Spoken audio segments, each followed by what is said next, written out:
안녕하십니까.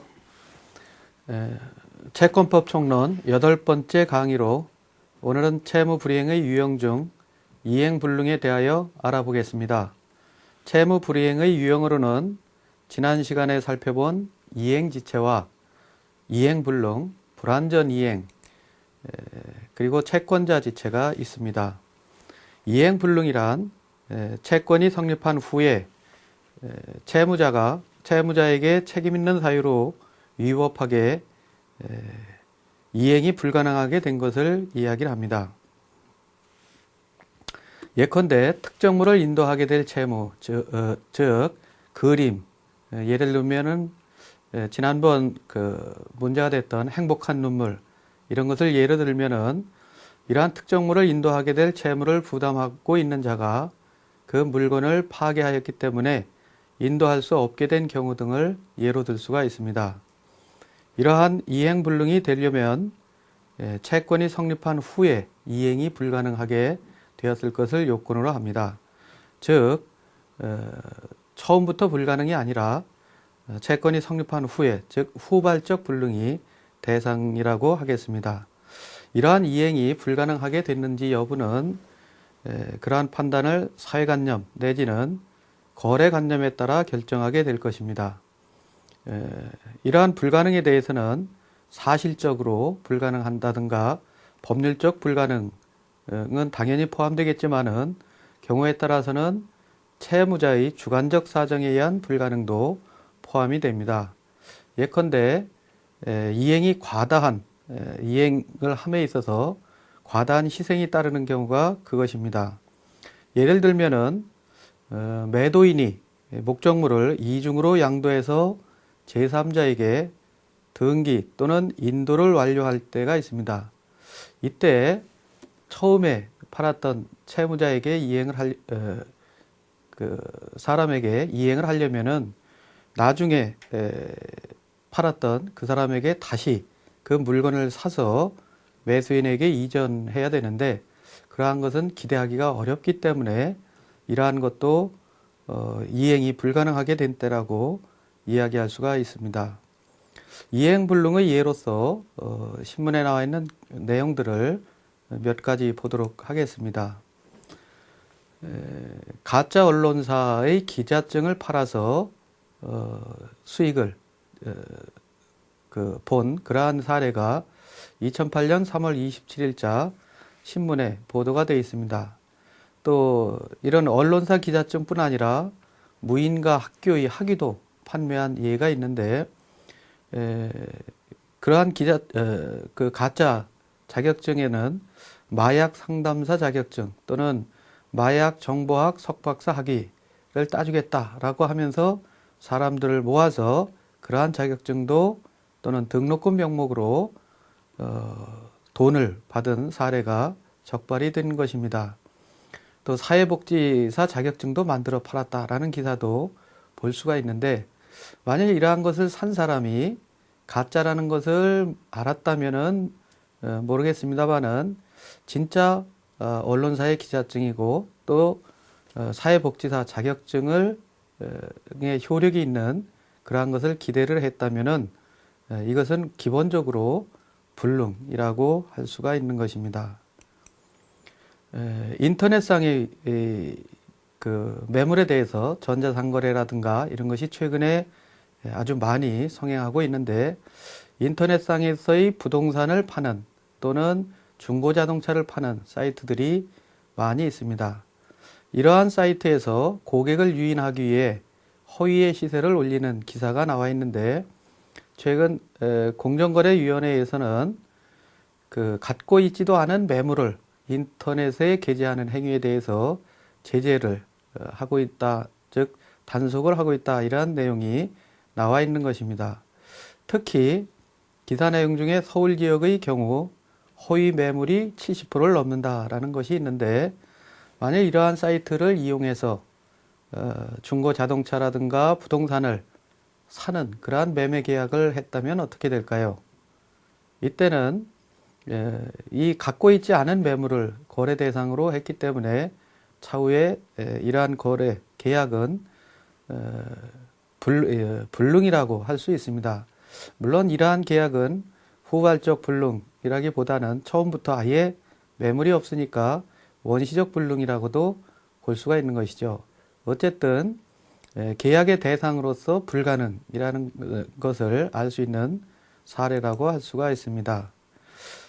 또 사례 중에는 처녀를 가장해서 혼인빙자 명목으로 그 3천만 원을 뜯어냈다 하는 기사가 있습니다.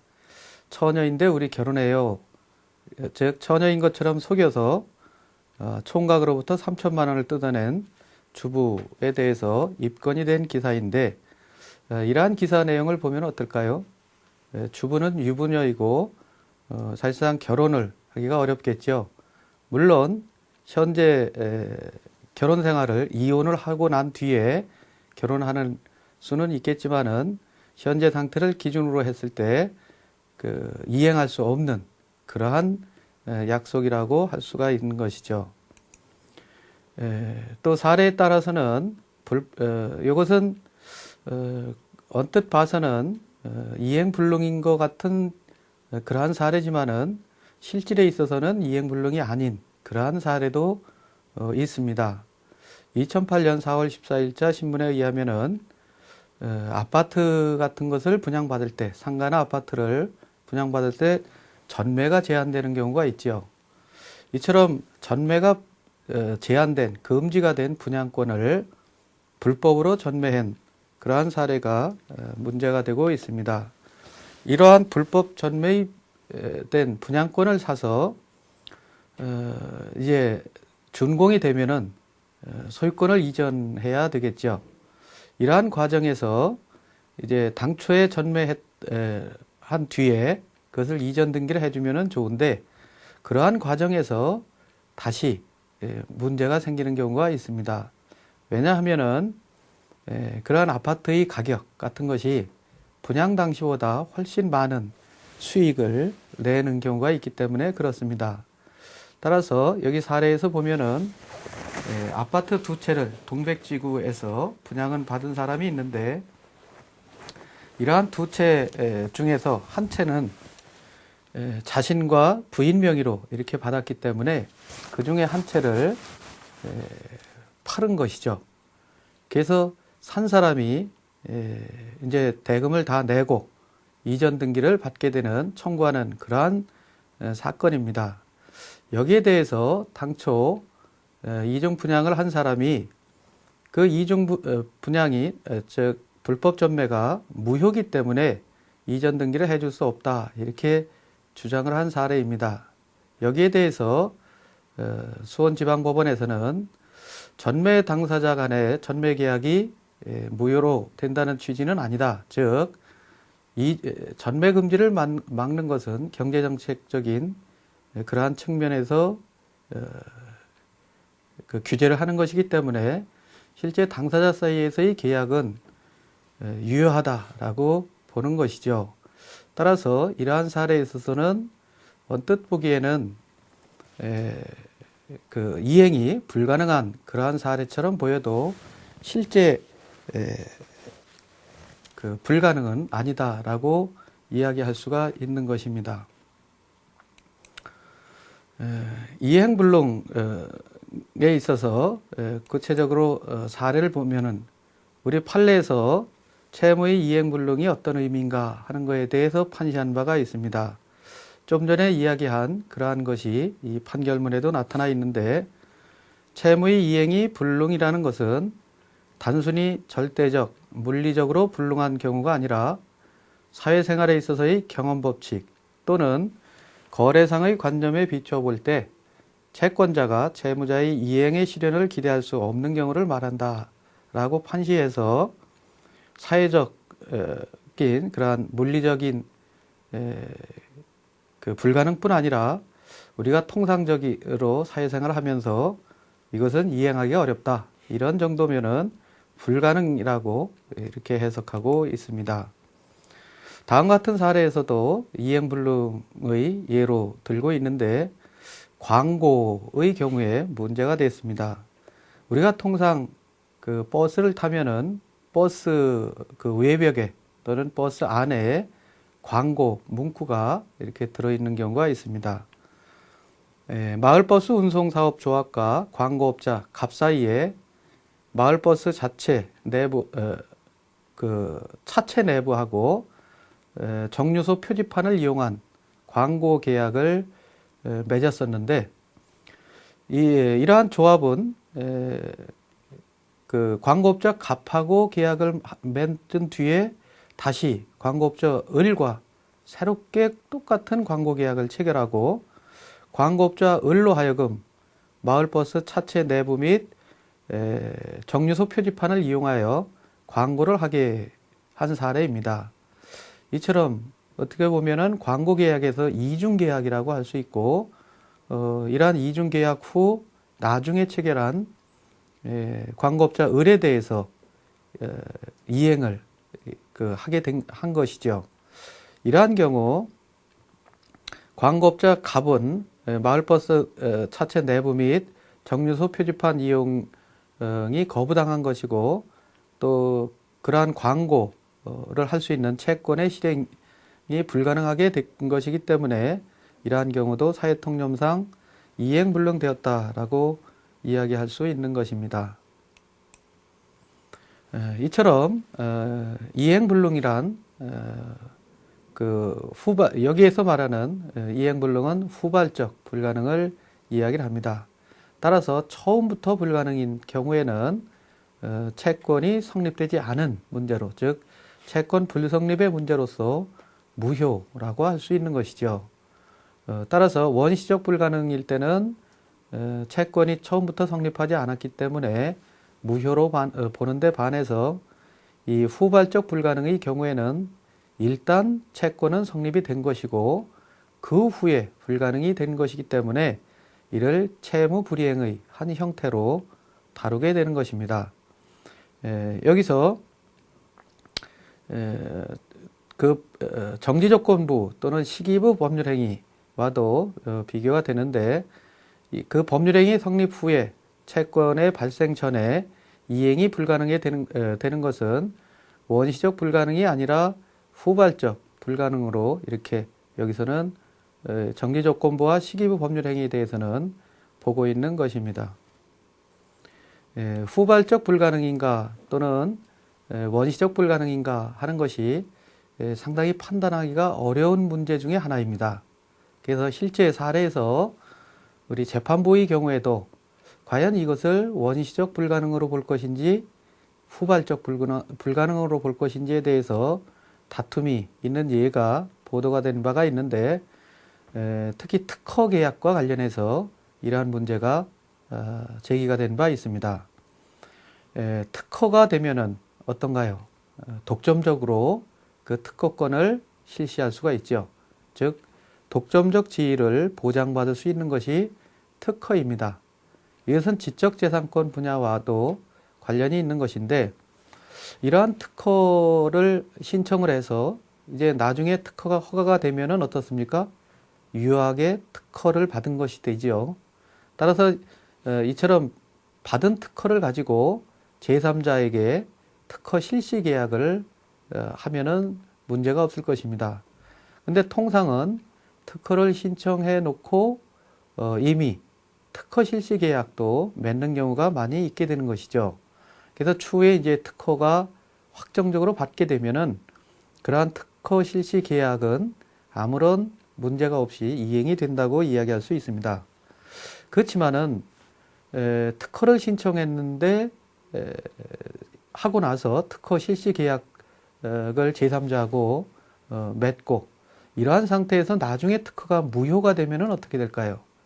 즉 특허 등록이 특허가 허가가 안 났다는 뜻이죠. 이렇게 됐을 때는 이러한 그 특허가 유효하다, 효력이 있다라는 것을 전제로 해서 특허 실시 계약을 맺었었는데, 특허가 무효라면은 이제 그 특허 실시 계약이 어떻게 되느냐에 따라서 문제가 생기겠죠. 물론 그 무효 후에, 즉 허가가 안 난 후에는 어차피 그 계약이 실효성이 없을 것입니다. 문제는 특허 신청하고 그 무효가 되기 전까지, 즉 허가가 나기 전까지 그 사이에 들어간 비용에 대해서 어떻게 볼 것이냐 하는 것인데 두 가지 견해가 있는 것입니다.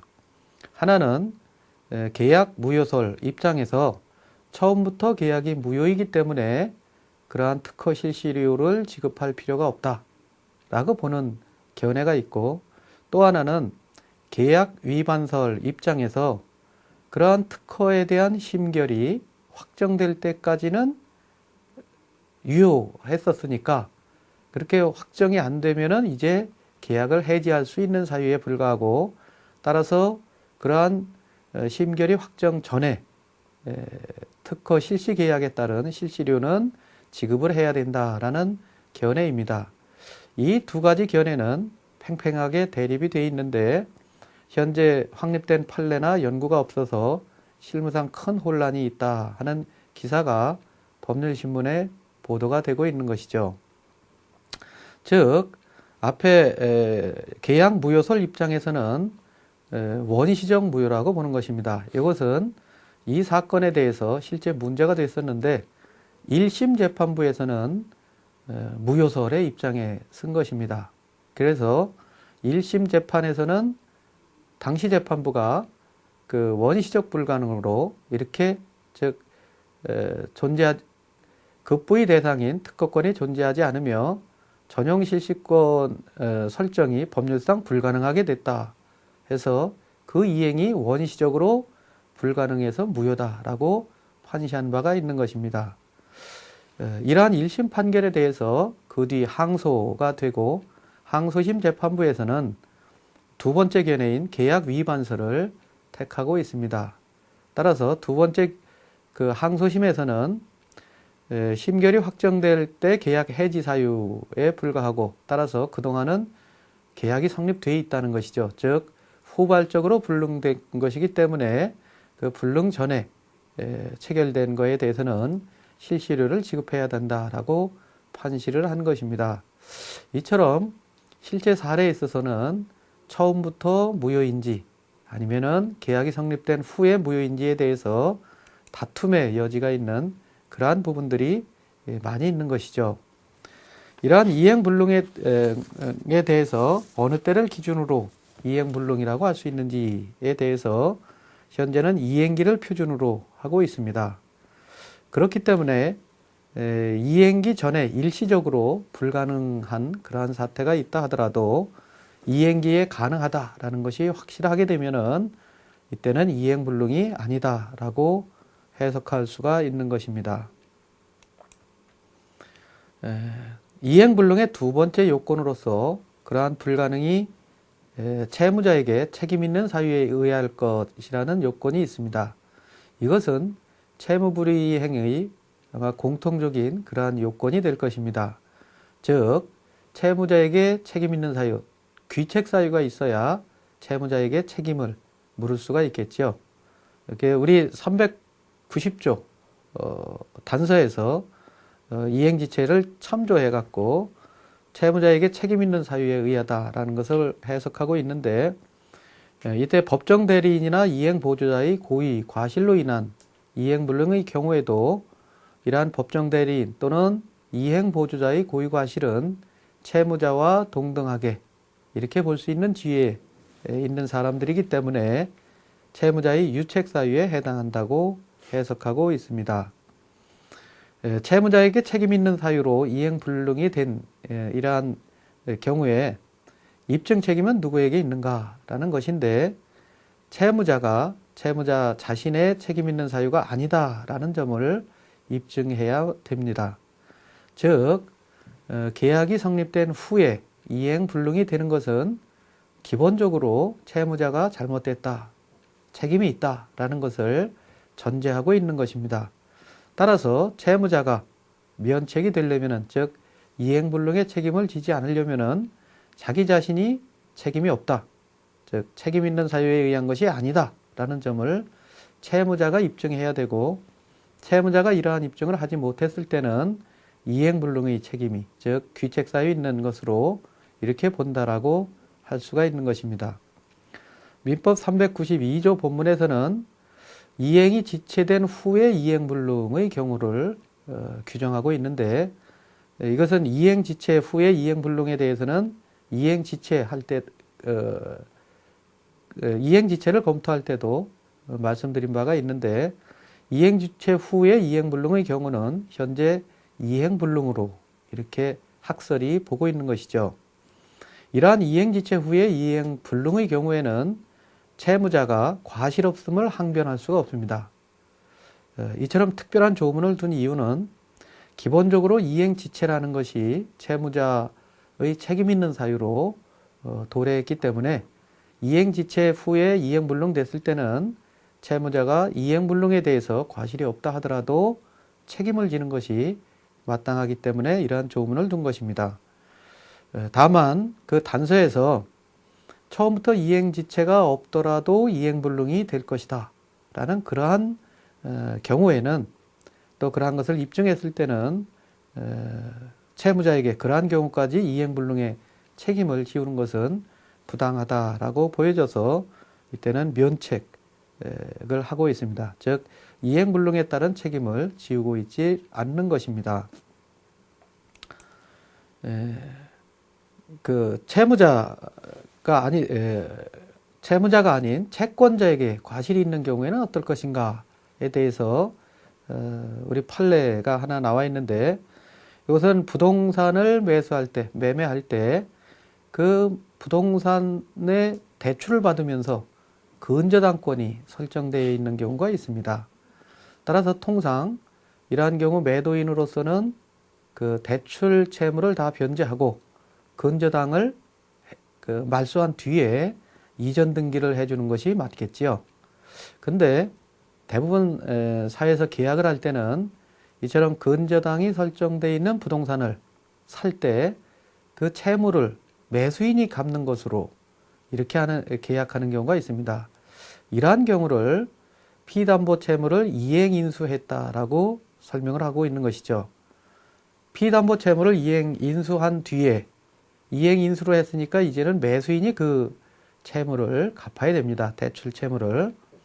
근데 그러한 채무를 변제하지 않아서 근저당권이 실행되면 어떻게 됩니까?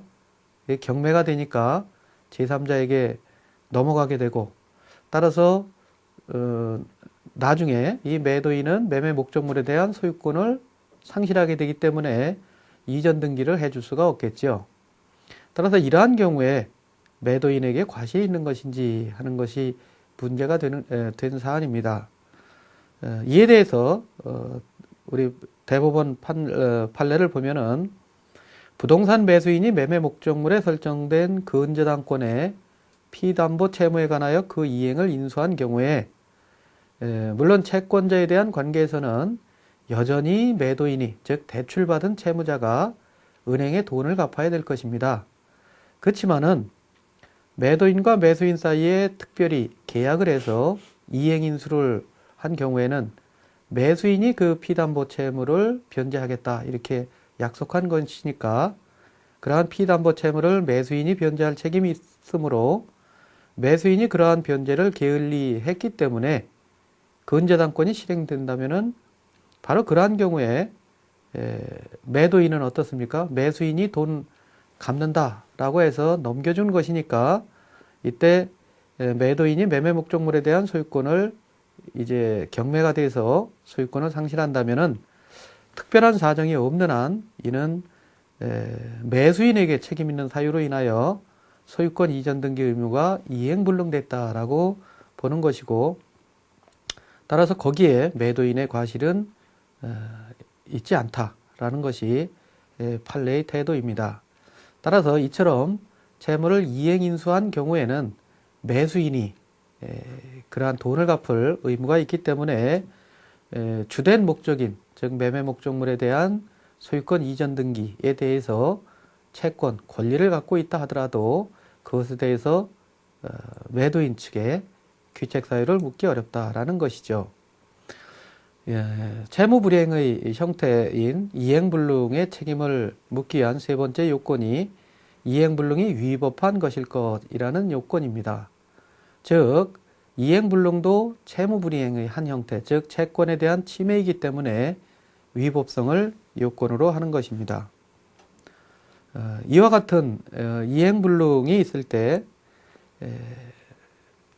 그 채권자는 어떠한 그 권리를 행사할 수 있겠는가 하는 것이 이행불능의 효과에 관한 문제입니다. 먼저 계약을 하고 채권이 발생했는데 이행불능으로 그 채권이 실현될 수 없다고 하면은 이제 어떻게 될까요? 이때 채권자는 채무자에게 이제 이행을 청구하더라도 그 이행을 기대할 수가 없죠. 불능이기 때문에. 따라서 그 이행에 가름할 손해를 청구하게 되는 것입니다. 이것을 이행에 가름할 전보배상이라고 이야기를 합니다. 즉 이행불능이 채무자의 유책 사유로 인한 경우에 채권자는 채무자에게 이행에 가름할 전보배상으로 그 손해배상을 청구할 수가 있는 것이죠. 물론 앞에서 본 바와 같이 이러한 경우 채무자의 책임 없는 사유로 인한 이행불능의 경우에는 채무자가 면책이 된다고 할 수 있습니다.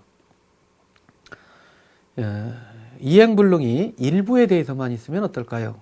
채무 전부에 대해서 이행불능이 있다면은 그러한 이행에 가름할 손해배상을 모두 다 청구하면 되겠는데 채무가 여러 개가 있고 그 중에 일부만 불능이 됐을 때에는 다음처럼 나누어서 이행이 가능한 부분에 대해서는 이행 청구를 하고 이행이 불가능한 부분에 대해서는 손해배상 청구를 하게 될 것입니다. 이처럼 이행이 가능한 부분에 대해서는 이행 청구를 하고 불가능한 부분에 대해서는 손해배상 청구를 하는데 때때로의 경우에는 이행불능 부분이 워낙 커서 일부 가능한 부분이 있다 하더라도 그것을 받았을 때 아무런 채권 실행에 도움이 되지 않을 때는 사실상 그러한 가능한 부분을 이행 청구하더라도 채권의 실현에 대해서는 전혀 도움이 안 되는 경우가 있을 수가 있겠습니다. 이러한 경우에는 일부 무효의 법리에 따라서 전부에 대해서 이행에 가름한 손해배상, 즉 전보배상을 청구할 수 있다라고 보는 것이 합리적이라고 할 수도 있는 것입니다. 이행불능으로 인한 전보배상과 손해배상 범위에 대해서 다음과 같은 판례를 살펴볼 수가 있습니다. 부동산을 매매한 그 매매 계약에 있어서 궁극적으로 부동산에 대한 그 물권을 취득하려면, 즉 소유권을 취득하려면은 소유권 이전 등기가 돼야 되는 것이죠. 또 기존에 그 소유권 이전 등기가 부당하게 이렇게 격려됐을 때는 그러한 소유권 이전 등기에 대해서 그 불가능하게 그 내 소유권을 침해하는 그러한 측면에서 볼 수 있기 때문에 이러한 소유권 이전 등기를 말소해라 하는 청구를 또 할 수가 있는 것입니다. 이러한 소유권 이전 등기 말소 의무가 있는 경우에 그러한 말소 등기 의무가 불이행됐을 때는 어떻게 할 것인가 하는 것이 쟁점으로 된 사안입니다. 소유권 이전 등기 말소 등기 의무의 이행불능으로 인한 전보배상 청구권이 있는 경우에 이러한 전보배상 청구권에 대해서는 그 소멸시효가 어느 때부터 진행되는가 하는 것이 첫 번째 그 요지인데 그 말소 등기 의무가 이행불능 상태에 돌아간 때부터 진행이 된다라고 판시하고 있습니다. 그래서 어떻게 보면은 이행불능 상태를 기준으로 그때부터 소멸시효가 진행된다 이렇게 보는 것이죠. 두 번째, 이행불능으로 인한 손해배상 책임. 이것이 어떻게 보면은 지금 우리가 이행불능으로 인한 전보배상과 손해배상 범위에 대한 중요한 논점이 되겠는데 소유권 이전 등기 말소 등기 의무가 이행불능이 됨으로 말미암아 그 권리자가 입은 손해는 원칙적으로 그 이행불능이 될 당시의 목적물의 시가상당액이다 라고 판시하고 있는 것입니다. 이러한 판시 내용은 이행불능이 됐을 때 손해가 얼마냐 하면은 그 이행불능이 된 시점을 기준으로 판단을 해야 된다라는 내용이 될 것입니다. 따라서 원칙적으로 그 이행불능이 될 당시의 목적물의 시가 상당액을 기준으로 하는 것입니다. 이행불능이 될 당시의 목적물의 시가가 얼마냐 하는 것이 또 때때로 문제가 되겠죠. 구체적으로 이제 돈을 얼마를 청구할지, 얼마를 인정해야 될지 하는 문제가 생길 수가 있습니다. 이처럼 이행불능이 될 당시의 목적물의 시가에 대해서 다툼이 생기는 경우는 어떻게 하겠습니까?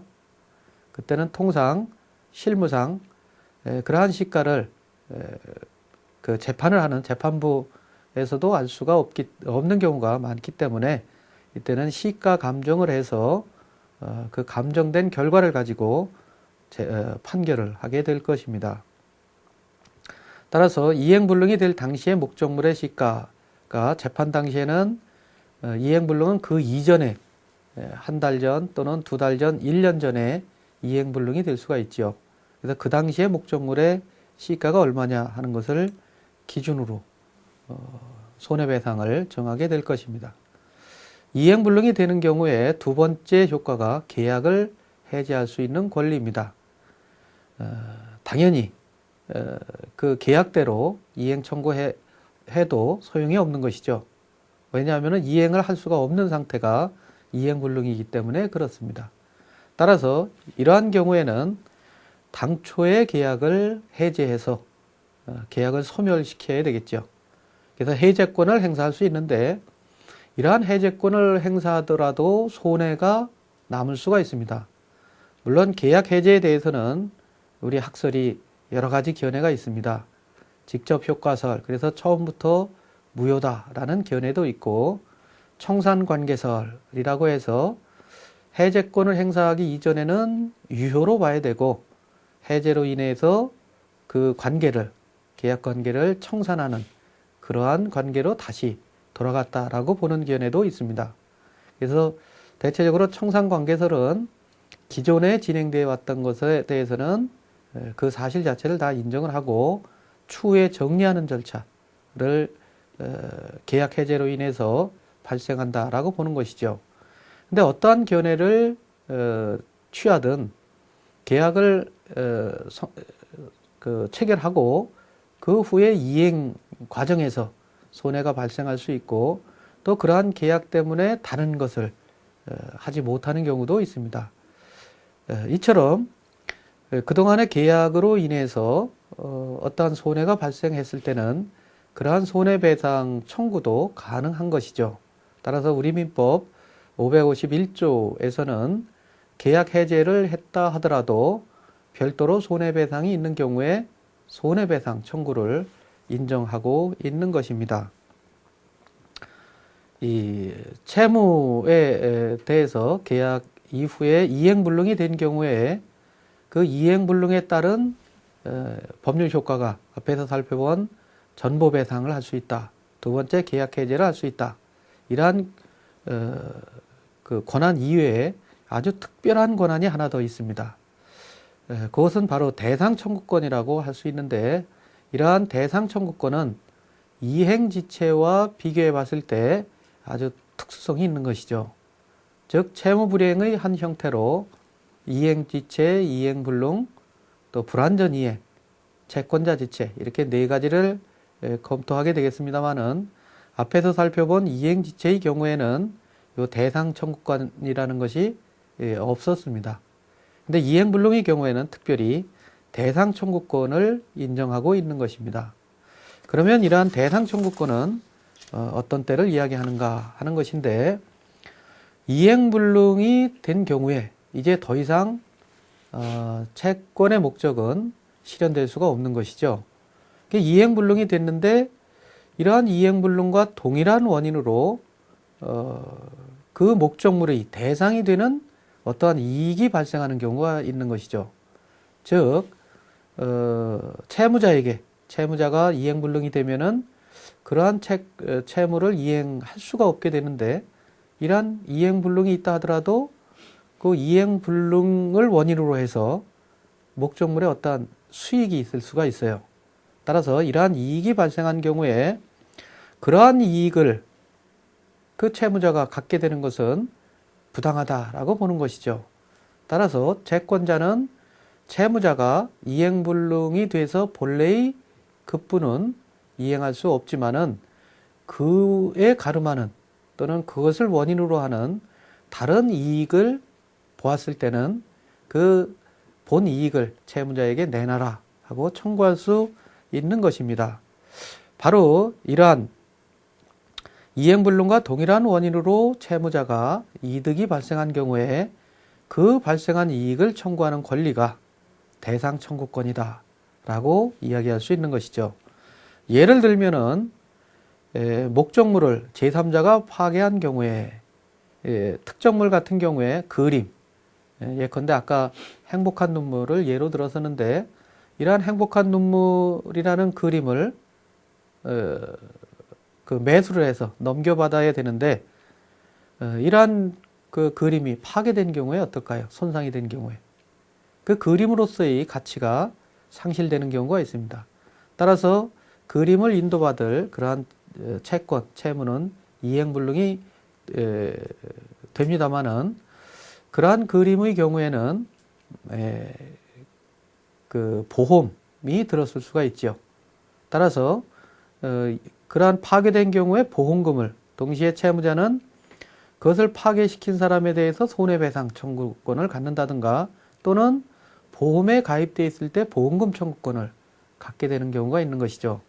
따라서 이처럼 채무자는 그 그림을 인도하지 않더라도 그림에 대한 대가를 보험금을 받을 수 있으니까 이득을 취득하게 되는 것이고 이러한 때 채권자로서는 어떻습니까? 원래는 그림을 받아야 되지만은 그림 대신에 채무자가 청구하게 되는 보험금을 대신 받을 수 있는 그러한 권리를 인정하게 되는 것입니다. 따라서 이러한 대상 청구권은 이행불능이 그 채무자의 유책 사유로 생긴 경우에는 채무자가 이행불능된 데에서 귀책 사유가 있는 경우에는 위에서 별도로 전보배상을 할 수 있다 그랬죠. 이행에 가름한 손해배상 청구권을 행사할 수도 있고 또한 그로 인한 이득에 대해서 대상 청구권도 취득한다 라고 설명할 수가 있는 것입니다. 따라서 이행불능이 채무자의 유책 사유로 생긴 경우에는 채권자는 손해배상 청구권과 대상 청구권 이 둘을 다 취득할 수 있다라고 보는 것입니다. 이러한 대상 청구권의 경우에 실제 그 법률적인 문제가 되는 경우가 있습니다.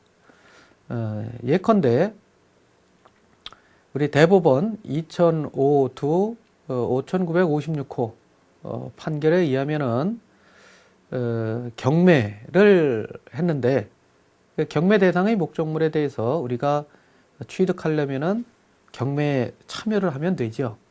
그래서 경매로 그러한 토지를 경락을 받았어요. 그래서 토지가 경락 허가를 받아서 그 뒤로 확정됐기 때문에 이제 소유권을 취득하게 되는데 근데 그러한 경락 허가 결정이 확정된 후에 하천구역에 편입이 되는 경우가 있습니다. 즉 국가에서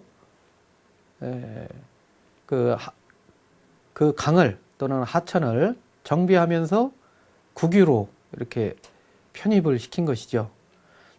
따라서 국가에서 하천구역으로 편입하여 국유가 되면은 이제 소유권 이전 등기가 불가능하게 되는 것이죠. 이행불능이 됩니다.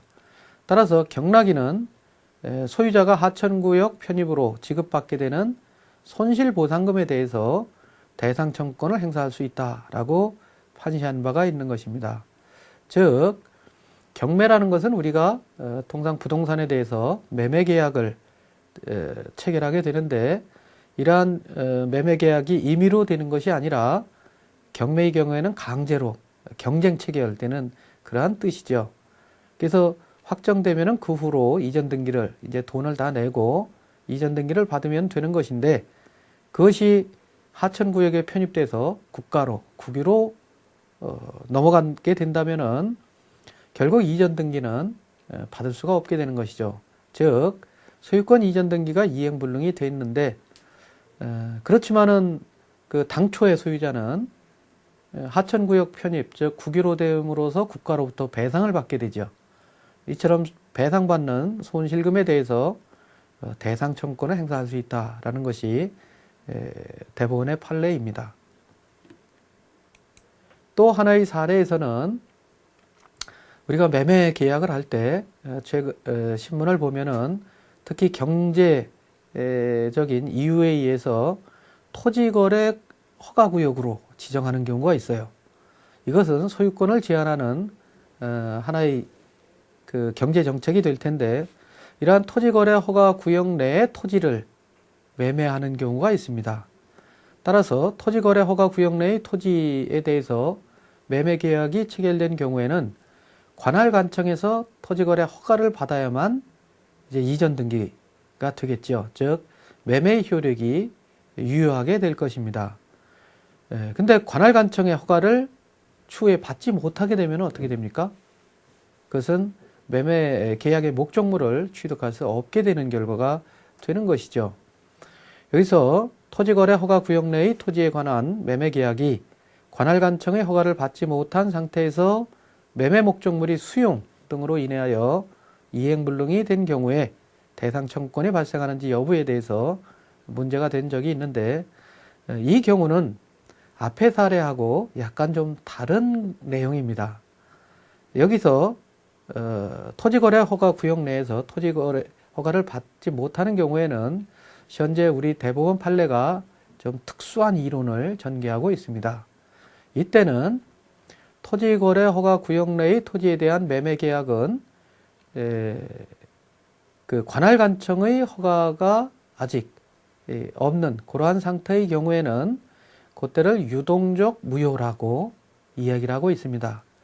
이 유동적 무효는 처음부터 무효이긴 하지만은 허가를 추후에 받으면은 유효로 되는 것이고, 허가가 없으면은 그냥 무효로 확정되는 그러한 형태를 아주 특수한 용어로 써서 유동적 무효다라고 보는 것입니다. 따라서 이 경우에는 차후에 관할관청의 허가를 받지 못하면은 처음부터 무효로 확정이 됐다라고 보기 때문에 계약 자체가 성립되지 않았다, 계약의 효력 자체가 없다라고 보는 것이죠. 따라서 이 대상 청구권, 즉 이행불능은 후발적 이행불능을 이야기한다고 했습니다. 따라서 계약이 일단 성립되고 나중에 무효가 됐을 때 대상이기 때문에 그것을 전제로 하는 그 청구권이기 때문에 여기서 대상 청구권은 인정되지 않는다라고 하고 있는 것이죠. 이러한 다툼은 아까 살펴본 특허의 경우에 특허 실시 계약과 관련해서 또 동일하게 그 문제가 발생을 했다라고 보고 있습니다. 이처럼 이행불능의 경우에는 그 효과로서 전보배상, 또 계약해제권, 세 번째로 대상 청구권이 있다 하는 점에 주의를 요하게 되는 것이고, 이런 대상 청구권의 경우에는 많은 판례들이 있습니다. 그 요건을 다시 한번 정리하면은, 대상 청구권이 인정되기 위해서는 급부가 후발적으로 불능되어야 하고, 급부를 불능하게 하는 그 사정의 결과로서 채무자가 채권의 목적물에 관하여 대신하는 이득을 취득해야 한다라는 것이죠. 그렇기 때문에 급부의 후발적 이행불능의 경우에 급부를 불능하게 하는 사정과 채무자가 취득하게 되는, 대신 취득하는 이익 사이에 상당 인과관계가 있어야만 대상 청구권이 발생하게 된다라고 이야기할 수 있는 것입니다. 나아서 마지막으로 이행불능의 경우 청구권이 경합하는 문제가 있습니다. 이것은 불법행위로 인한 손해배상 청구권과 채무불이행으로 인한 손해배상 청구권, 이 두 가지가 문제되는 것인데, 예를 들어 타인의 물건을 맡고 있는 자가 부주의해서 그것을 잃은 경우, 또는 이 임차인이 실화로 임차 가옥을 태워버린 경우, 이것입니다. 특히 겨울철에 불 나는 경우에 임차인의 책임이 문제되는 사례가 아주 많이 발생을 하게 되는 것입니다. 임차인의 사례에서 보면은 전기 배선 이상으로 화재가 난 경우의 예로 한 사례를 들 수 있는데 전기 배상 이상으로 화재가 발생한 경우에 역시 나중에 빌린 물건을 다시 돌려준다는 것은 이행불능이 될 것입니다. 이때 임차인이 책임이 있는 것인가 라는 것이 문제가 됐는데 통상은 전기 배선이나 이런 것들을 임차인이 하는 게 아니라 임대인이 하게 되죠. 근데 지금 이 사례에 있어서는 당해 임대차가 장기간 계속되었고 화재의 원인이 된 전기 배선을 임차인이 직접 하였고 임차인이 전기 배선의 이상을 미리 알았거나 알 수 있었을 경우에는 당해 전기 배선에 대한 관리가 임차인의 지배관리 영역에 있었다라고 보기 때문에 이때는 임차인이 주의의무를 다하지 않아서 손해가 발생한 것으로 봐서 임차인의 손해배상 책임을 인정하고 있습니다. 따라서 이러한 경우에 임차인은 계약에 기한 것과 불법행위로 인한 이 두 가지를 다 손해배상을 지운다 이렇게 볼 수가 있는 것이죠. 두 번째 사례의 경우에도 마찬가지로 임차인의 경우에 임대차와 관련해서 문제가 되는 그 소실된 부분에 대한 경우가 문제가 된 것입니다. 특히 임대차의 경우에는 목적물을 점유하면서 점유 관리하는 부분의 주의 의무가 항상 문제가 되기 때문에 이행불능에 따른 손해배상 책임이 임대인과 임차인 사이에 항상 문제될 여지가 있게 되는 것입니다. 특히 물건이 소실, 화재로 불타버린 경우에는 더더욱 그렇다고 할 것입니다. 오늘은 채무불이행의 유형 중에서 이행불능에 관련된 법률 문제에 대해서 살펴보았습니다. 감사합니다.